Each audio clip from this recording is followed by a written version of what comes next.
je e lumtur, je e gëzuar, po... Jo vetëm, s'është e vërtet që unë këtu jam vetëm për t'jetuar për qefin tim. Unë çdo ditë jetoj me idenë çfarë do t'i dhuroj publikut. Po çfarë do t'i dhuroj publikut, jo vetëm si vlerë konceptuale, se aty s'ma del njeri, po edhe si vlerë hedonistike, thjesht për t'u kënaq. Edhe kjo për mua është një imperativ absolut. Edhe unë s'mund të gënjej që të them kam ardhur këtu për të bërë veten time ashtu sikurse jam për jashtë.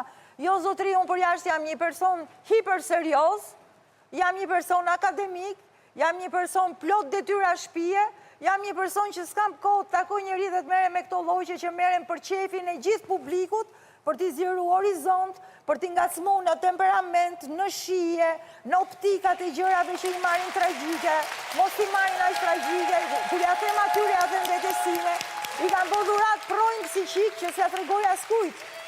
Dhe sigurisht unë e di që dhe po se mora këtu atë që kam dhënë, unë kam për ta marrë gjetë se ka kudo njerëz që e dinë se çfarë është kjo gjë.